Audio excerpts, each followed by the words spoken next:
অসমৰ প্ৰেক্ষাপটতো যদি কওঁ আমি যি থাৰ্ড গ্ৰেড আৰু ফ'ৰ্থ গ্ৰেডৰ এপইণ্টমেণ্ট দিছে সেই থাৰ্ড গ্ৰেড আৰু ফ'ৰ্থ গ্ৰেডৰ এজন কৰ্মচাৰীও এটকাও কৰ দিব নালাগে তাতকৈ আৰু কি লাগে যোৱাবাৰ বাজেটত 12 লাখ টকালৈকে কৰ ৰেহাই ঘোষণা কৰিছে গতিকে কিছুমান কথা ক'ব লাগে কাৰণে কোৱাতকৈ মোৰ ৰিপুণ বৰা ডাঙৰীয়ালৈকে অনুৰোধ বয়স হৈছে সন্মান কৰোঁ জ্যেষ্ঠ হয় বহুত দল বাগৰিলেও স্মৃতিৰ ইমান সোনকালে পাহৰিব নালাগে সংখ্যাক বিকৃতভাৱে উপস্থাপন কৰিব নালাগে প্ৰশ্ন এটা হয় এই বাজেটখনত তেখেতে কৈছিল সাধাৰণ মানুহৰ কাৰণে একো নাই আপোনালোকে গুৱাহাটী মহানগৰীকে ধৰি যিবিলাক চহৰ আছে সেই চহৰৰ মানুহ এজনৰ কাৰণে কিমান উপকৃত হ'ব চাবচোন যদি তেখেতে আগতে ঘৰ ভৰা মাহটোত 20,000 টকাতকৈ ওপৰত পায় তাৰমানে বছৰি যদি 2,40,000তকৈ বেছি ঘৰ ভৰা পায় তেতিয়াহ'লে 10% কৰ দিব লাগিছিল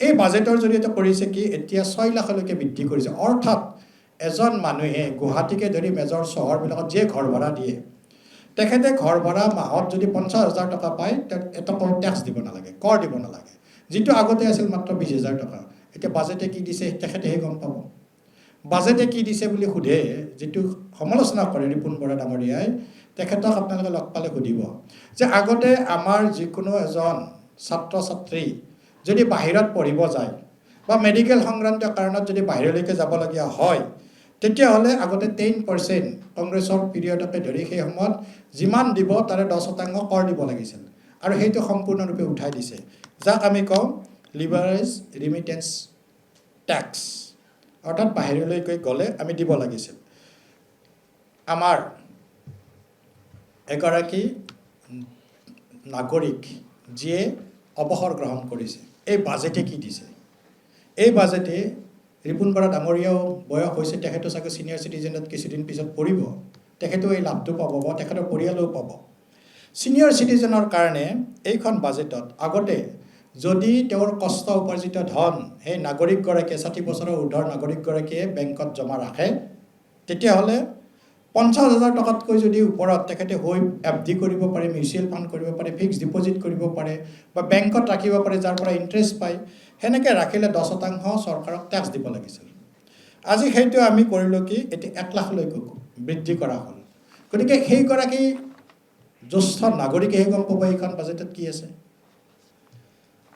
সকলোৱে কয় আমি সদায় কথা আলোচনা কৰোঁ যে অসমে কি পালে অসমে প্ৰথম আমি ৰিপুণ বৰা ডাঙৰীয়াৰ সহিতে কংগ্ৰেছলৈকে যে এই নাই বুলি যে প্ৰশ্ন কৰি থাকে 12,500 কোটি টকা আন্তঃগাঁথনি ৰাস্তা ঘাট নিৰ্মাণৰ কাৰণে অকল অসম আৰু উত্তৰ পূবক দিছে এগৰাকী প্ৰধানমন্ত্ৰী আমি ইয়াৰ পৰা পঠাইছিলোঁ নহয় মনমোহন সিং ডাঙৰীয়া 8বাৰ আহিছিল অসমলৈকে দুবাৰ তাৰে ভিতৰত 8বাৰৰ 3বাৰ ভোট দিব আহিছিল এবাৰ ভোট দিবও নাহিল তেখেতে অহাৰ পৰা আমাক যে কৈ থাকে প্ৰধানমন্ত্ৰী ডাঙৰীয়া আহিলে কি হ'ব একো নিদিলে কি দিছে জানে এই প্ৰধানমন্ত্ৰী ডাঙৰীয়া অহাৰ কাৰণে ৰেলৰ যে আন্তঃগাঁথনি কয় এই ৰেলৰ আন্তঃগাঁথনিত 2009 আৰু 14 চনলৈকে 2009 এই ৰিপুণ বৰা ডাঙৰীয়াহঁতৰ কাৰ্যকালত শেষৰটো কাৰ্যকালত 2,088 কোটি টকা উত্তৰ পূব আৰু অসমলৈকে দিছিল আৰু এইবাৰ বাজেটত এক বছৰীয়া বাজেটখন এবছৰৰ এইবাৰ বাজেটত 8,200 কোটি টকা দিছে ক'ত 5 বছৰত 2,088 কোটি টকা আৰু ক'ত এবছৰত 8,200 কোটি টকা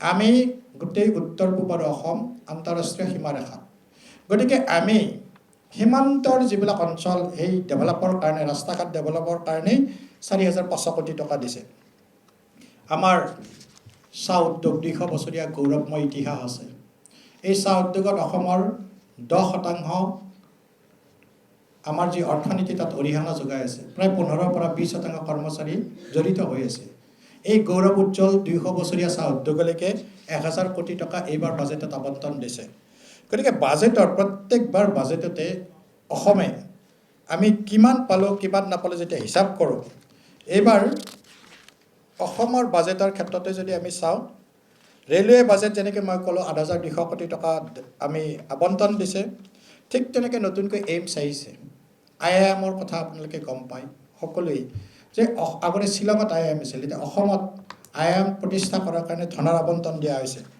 প্ৰতিখন জিলাতে যাতে মহিলা সবলীকৰণৰ কাৰণে ছোৱালীবিলাক সুৰক্ষিত হয়, হোষ্টেল বনোৱাৰ কাৰণে প্ৰায় 1000 কোটি টকাৰ 8 কোটি টকাৰ আবণ্টন দিছে। 1000 নহয়, 8 কোটি টকা। গতিকে এনেধৰণে বিভিন্ন অকল সমস্যাৰ কথা ক'লেই নহয়। ৰিপুণ বৰা ডাঙৰীয়াইতো সদায় সমস্যাই দেখে।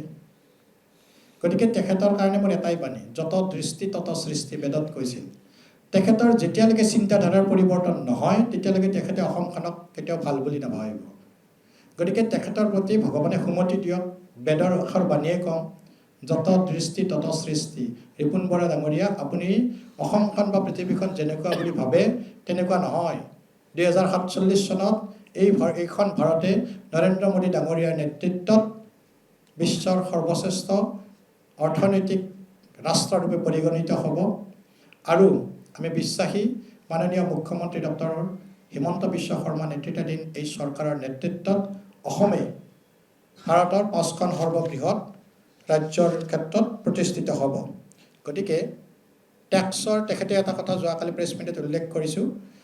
তেখেতে কৈছিলে যে ইনকাম টেক্সত বেছি হেঁচা দিছে, ইনকাম টেক্সৰ বৃদ্ধি কৰিছে পৰিসীমাটো। তেখেতে পাহৰিয়ে গ'ল যে 25 লাখ 12 লাখলৈকে টেক্সে দিব নালাগে। গতিকে এনে নজনা নুশুনাকৈ নপঢ়াকৈ কোনোবাই কেইটামান পইণ্ট প্ৰিণ্ট কৰি হাতত দি দিয়ে আৰু সেইকাৰণে পাতকেইটা আপোনালোকেতো প্ৰেছ মিটত গৈছিলে, চাবচোন পাতখন লুটিয়াই কিবা কৈ থাকে। আপোনালোকে কেতিয়াবা প্ৰশ্ন সুধিবচোন যে পাতখন নোচোৱাকৈ আপুনি কিবা এটা কওকচোন। আপোনাৰ মুখত অৰ্থনীতিৰ কথা নাই নেকি? আপুনি অসমখন দেখা নাই নেকি? ডোনাৰৰ পৰা আদি কৰি 950 গুণ বৃদ্ধি কৰিছে। নৰ্থ ইষ্ট ইনফ্ৰাষ্ট্ৰাকচাৰ ডেভেলপমেণ্টৰ কাৰণে ধন, অতিৰিক্ত ধনৰ আৱৰ্তন দিছে। কেতিয়াবা কংগ্ৰেছে দেখা পাইছিলে যে প্ৰত্যেকটো মন্ত্ৰালয়ৰ পৰা, কংগ্ৰেছৰ দিনততো হোৱা নাছিল, 10 বছৰ আমাৰ সাংসদগৰাকী প্ৰধানমন্ত্ৰী আছিল, আমি সাংসদ ৰূপে পঠাইছিলোঁ। তেখেতে এনেকুৱা প্ৰপ'জেল কিয় নানিলে যে প্ৰতিটো বিভাগৰ পৰা 10% কাটি নি পেলাই অসমৰ কাৰণে আবণ্টন দিব? এই চৰকাৰৰ দিনত দিছে। মাননীয় মোদী নেতৃত্বাধীন চৰকাৰৰ সময়ত প্ৰতিটো বিভাগৰ পৰা 10% কাটি নি দিছে, যাৰ কাৰণে এইবাৰ টোটেল এলোকেশ্যনৰ মেজৰ অংশ আমি তাৰ পৰা পাম প্ৰায়। সেইকাৰণে মই কৈছিলোঁ অসমত বাজেট এলোকেশ্যন বুলি যেতিয়া কওঁ, বাজেট এলোকেশ্যনৰ সময়ত আপোনালোকে যদি চাই অসমখনত যিমান দিছিল 2088 কোটি টকা দিছিল কংগ্ৰেছৰ পিৰিয়ডত যিটো লাষ্ট 5 বছৰীয়া কাৰ্যকাল আছিল। আৰু যোৱা বছৰ 10,000 কোটি টকা এটা বৰ্ষত দিছে বিভিন্ন স্কিমৰ জৰিয়তে। এইবাৰ এতিয়ালৈকে হিচাপ কৰি উলিওৱা হোৱা নাই। মই চিয়'ৰ 11,000 পৰা 12,000 কোটি টকা এইবাৰ অসমলৈকে আবণ্টন হ'ব। গতিকে আমি ক্ষেত্ৰভিত্তিক আবণ্টন নিদি তেখেতসকলৰ নিচিনাই য'ত নিৰ্বাচন থাকে তাতে ৰেল, তাতেই জাহাজ, তাতেই ধনৰ আবণ্টন নিদি সৰ্বাংগীন বিকাশৰ কাৰণে এইখন বাজেটে সমাজৰ সকলো ক্ষেত্ৰকে, সকলো শ্ৰেণীকে চুই গৈছে। উচ্চ নিচ, ধনী দুখীয়া সকলোকে চুই গৈছে। আৰু সেইকাৰণে মই ক'ম এইখন এখন জনমুখী বাজেট। ভাৰতৰ প্ৰেক্ষাপটৰ এইখন জনমুখী বাজেট। অসমৰ প্ৰেক্ষাপটতো যিহেতু আমি ধন বেছিকৈ লাভ কৰিছোঁ, আমিও মোদী ডাঙৰীয়াক ধন্যবাদ দিছোঁ, মাননীয় বিত্তমন্ত্ৰী ডাঙৰীয়াক ধন্যবাদ দিছোঁ। এইখন এখন জনমুখী বাজেট। গতিকে সুমতি দিয়ক, ভালদৰে পঢ়ক, সংখ্যাক তথ্যক ভুলকৈ উপস্থাপন নকৰক। তাৰ কাৰণে ভগৱানে ৰিপুণ বৰা আৰু কংগ্ৰেছকো অলপ সুমতি দিয়ক। মোৰ লগত সুভাষ দত্ত ডাঙৰীয়া আছে, তেখেতে কিছু এই বিষয়ত বক্তব্য ৰাখিব। মই অনুৰোধ কৰিছোঁ সুভাষ দত্ত ডাঙৰীয়াক।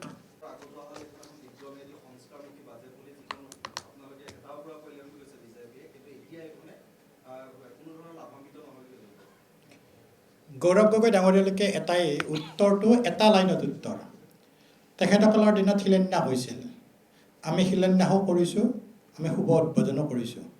তেখেতসকলে কৰিব নোৱাৰা নাম নিৰ্বাচনৰ আগত শিলান্যাস কৰে কিন্তু সমাপন নকৰে। তাৰে উদাহৰণ আমি মহাপুৰুষ জগতগুৰু শ্ৰীমন্ত শংকৰদেৱৰ যি পবিত্ৰ ভূমি তাত সজাই পৰাই যেনেকৈ তোলা হৈছে, সেয়া আমাৰ অমিত শ্বাহ ডাঙৰীয়াই কৰিছিল, শিলান্যাসো কৰিছিল, উদ্বোধনো কৰিছিলে। গতিকে তেখেতসকলে কাগজত থাকে, সেইকাৰণে মিত্ৰতো কাগজতে থাকে, কেতিয়াও পথাৰত ফিল্ডত দেখা নাপায়।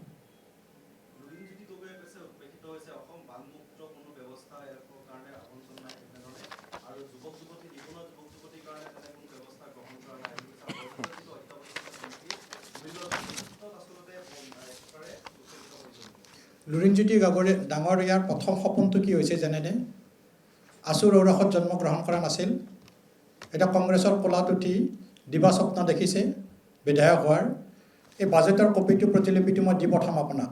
তেখেতক এনেকৈ দেখাই দিব যে ব্ৰহ্মপুত্ৰ বান ব্যৱস্থাৰ কাৰণে যিটো বানপানী হয় তাৰ কাৰণে 1500 কোটি টকা দিছে। মই আপোনাক যোৱাৰ আগে আগে মই পৃষ্ঠা ক্ৰমিক নম্বৰ সংখ্যা গোটেইখিনি দি দিম। উপায় নাই, কিবাটো ক'বই লাগিব নহয়, কাৰণ কংগ্ৰেছৰ বুকচাত উঠি দিবা স্বপ্ন দেখিছে নহয়। শ্বহীদৰ প্ৰতি এটা উপদেশ মোৰ তেখেতৰ প্ৰতি। এই আমাৰ শ্বহীদ স্মাৰক উদ্বোধন হৈ গ'ল, আজি কিমান দিন হ'ল।